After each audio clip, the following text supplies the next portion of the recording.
Bonjour à tous, bienvenue sur la chaîne L'Œil d'Odin. On se retrouve pour la présentation du Yin Ching de l'amour aux intuitives éditions, collection Los Carabeos de Swami Anand Vidya. J'espère que j'ai bien prononcé le nom de la personne. Alors, c'est un jeu que j'ai acheté parce que je voulais l'utiliser pour les tirages sentimentaux. Et je trouvais qu'il avait l'air plutôt agréable. Bon, j'étais pas plus attirée que ça va. J'ai toujours du mal à trouver des oracles et des tarots qui soient vraiment concentrés que sur la vie sentimentale. Parce que pour moi, tout est lié, donc c'est toujours plus difficile. Et celui-là, en l'ouvrant, j'ai eu une très très belle surprise. Je l'ai ouvert avant vous, cette fois, parce que j'avais besoin de regarder un petit peu le livret et de sélectionner les passages que j'allais vous lire, parce que je ne peux pas tout vous lire, ça serait un peu trop long. Et le Yin Ching, c'est bien évidemment le Yin Ching classique, je ne sais pas si on peut dire ça comme ça, qui n'est pas celui de l'amour, c'est le livre des mutations, le livre des changements, c'est ça que ça veut dire, Yin Ching. Et normalement, il s'accompagne de pièces que l'on jette en l'air. Et il y a ces petits hexagrammes. Alors là, il n'y a pas les pièces, il y a seulement des cartes avec les symboles, les hexagrammes. Donc on va essayer de voir un petit peu ensemble à quoi ça correspond tout ça. On va regarder. Déjà la boîte, elle est vraiment très jolie, elle est toute blanche, vous la voyez. Je vais vous lire ce qu'il y a écrit au dos. Le Yin Ching, un ouvrage fondateur de la pensée chinoise à l'origine millénaire, nous livre un message fondamental. Nous participons tous à l'harmonie cachée du cosmos, fruit de l'interaction de deux souffles primordiaux, le yin et le yang.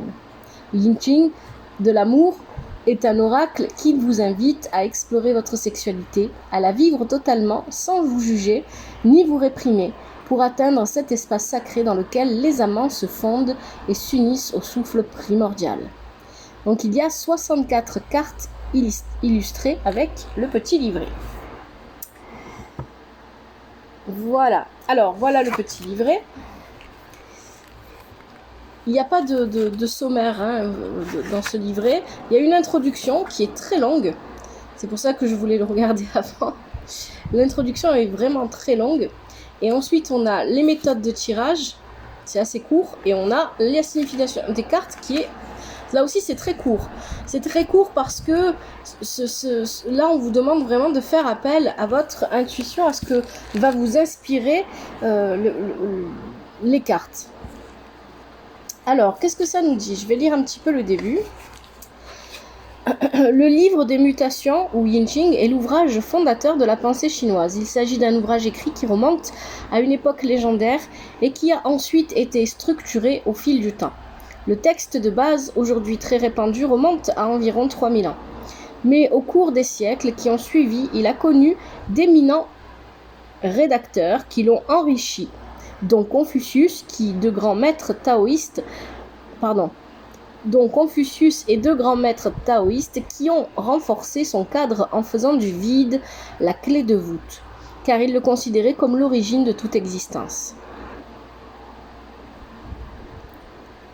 Le Yin Ching fonde toute sa vision oraculaire sur une compréhension scientifique des lois de l'univers, ce qui détache son noyau essentiel des affiliations traditionnelles ou culturelles particulières et éveille à une vérité sur laquelle repose toute existence. La vie est un éternel changement. C'est la seule certitude à avoir. La comprendre nous permet de nous accorder organiquement avec le souffle primordial qui régénère et recrée perpétuellement le cosmos tout entier, et par conséquent chacun de nous également.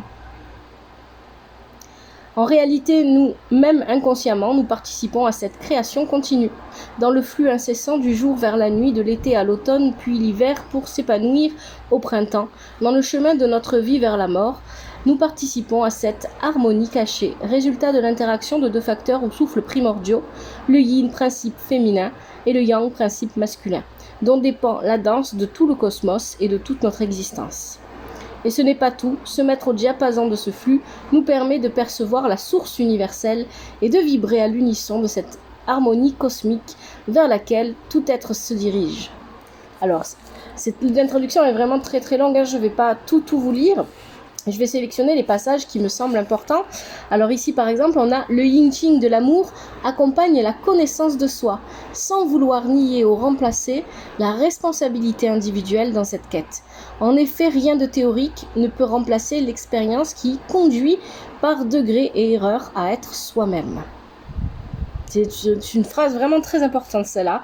En effet, rien de théorique ne peut remplacer l'expérience qui conduit par degrés et erreurs à être soi-même.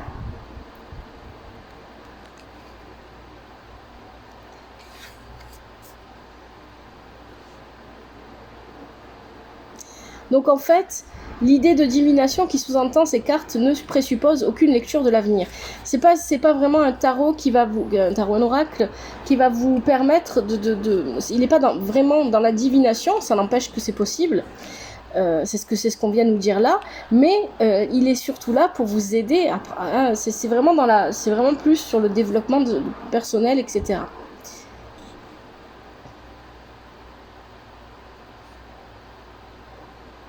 Cet oracle sollicite des intuitions pouvant activer un processus de transformation qui autrement serait perdu dans notre compulsion habituelle à répéter, ce qui génère inconfort et frustration. Une utilisation constante et sincère de ces cartes vous permettra d'aborder ce qui arrive avec plus de détachement, ajoutant aux réactions communes un point de vue transcendant, quelque chose qui donne une vision plus claire de l'ensemble, et c'est précisément l'expérience vécue qui donnera de la tangibilité à ces compréhensions.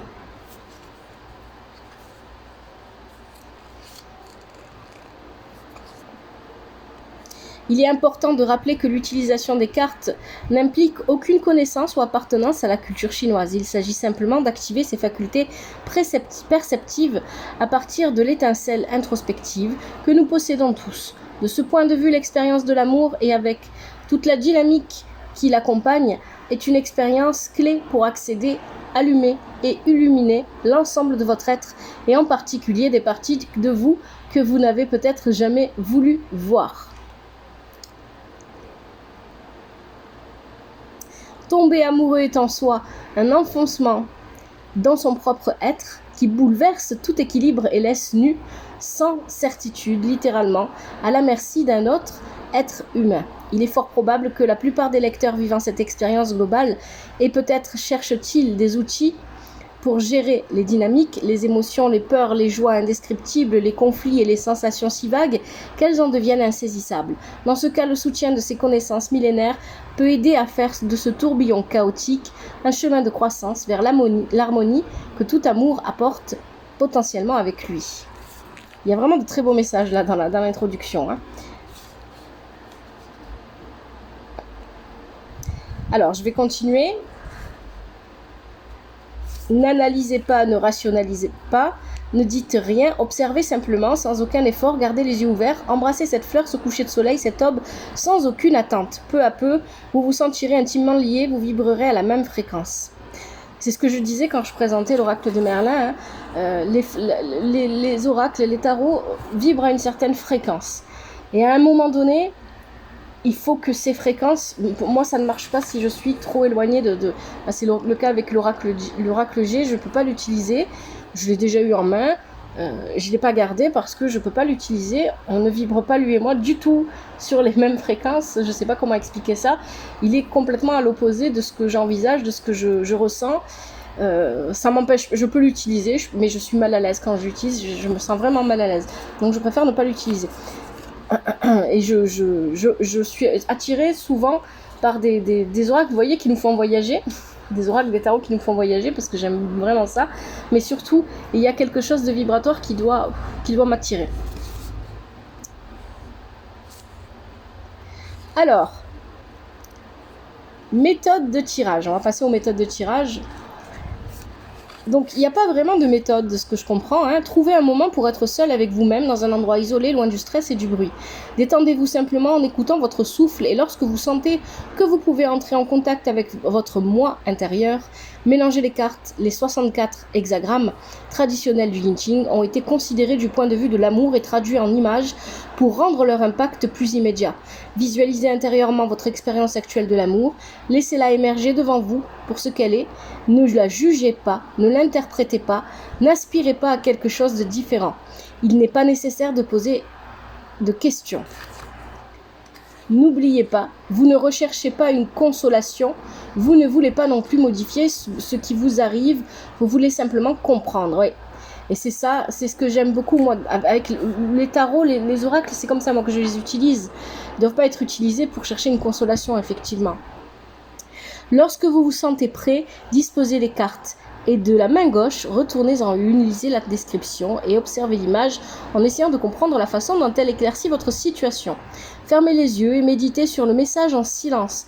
L'acceptation est la première lecture car elle est en mesure de produire un changement, mais elle est surtout capable de vous aider à voir de façon détachée l'expérience que la vie vous offre.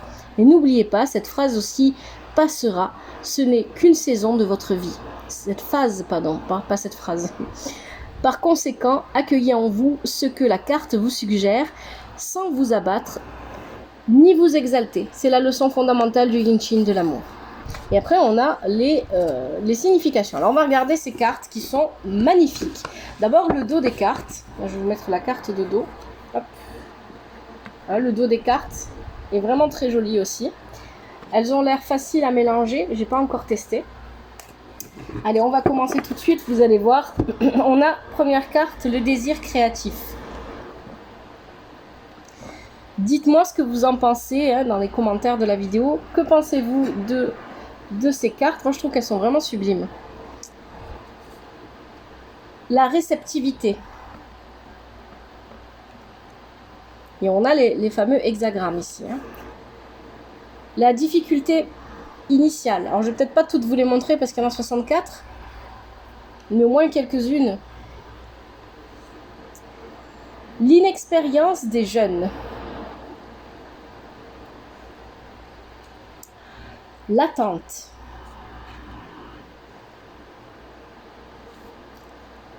Le conflit.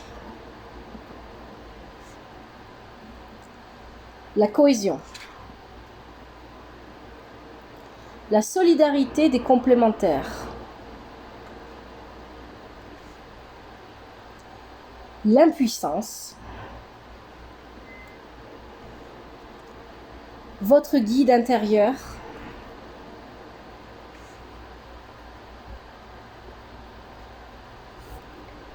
L'harmonie, amour et paix. La superficialité, avec la tour. Être amoureux, très belle carte. La totalité. Alors, je vais les enlever parce que ça va commencer à tomber. L'unicité. La ferveur avec le cheval.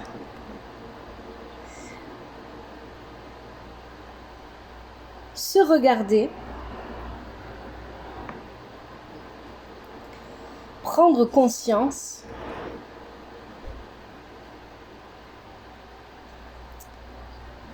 S'écouter. La contemplation. Se trahir, la jalousie. Se toucher. Elle est plutôt sombre cette carte, se toucher. L'usure du temps. Un nouveau départ. L'innocence de l'enfant. La peur de l'amour.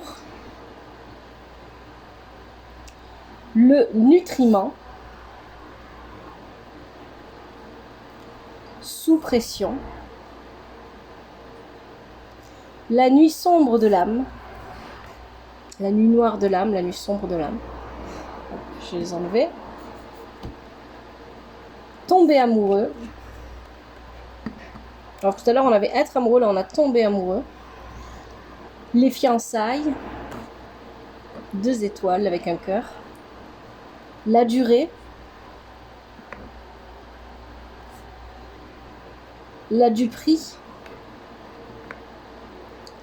La confiance avec l'éléphant. le jeu de l'amour, l'obsession et l'avidité, la famille, le non en amour, l'obstacle, la libération, la souffrance, aimez-vous, le courage de l'amour, la rencontre intime, le bonheur c'est aimer, le sexe, oh là ça tombe, je vais enlever, l'échec, la source, la tombe de l'amour. La tombe de l'amour, c'est la routine peut-être. On a la maison en fait. Le creuset, ça ne sera pas le cas pour tout le monde ça. L'événement fatal, le témoin, l'intimité, la jeune mariée, la plénitude, le voyageur, le vent, l'amitié, la solitude, la limitation, le moment présent, les identifications, la transfiguration, l'union mystique. C'est la dernière carte. Alors tiens, on va regarder l'union mystique. Quelle interprétation est donnée par le livret? On va voir un petit peu.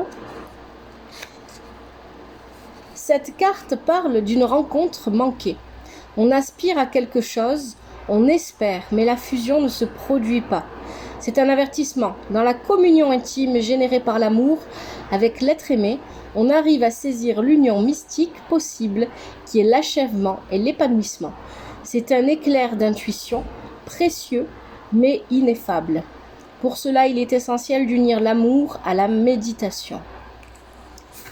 Bon, je trouve que les cartes sont plutôt jolies. Elles dégagent quelque chose. Et forcément, c'est un oracle que je vais utiliser pour les tirages sentimentaux. Et que j'aurai déjà utilisé au moment où la vidéo sortira d'ailleurs. Voilà. En tout cas, c'est vraiment... Je vais essayer de vous mettre un petit peu quelques cartes. Comme ça, de laisser un petit peu quelques cartes. Je ne sais pas si ça va tenir, on va voir. Oui, ça tient.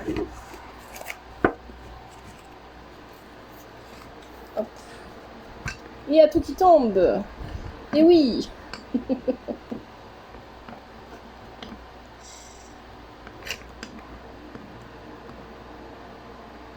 Hop, on en a vu.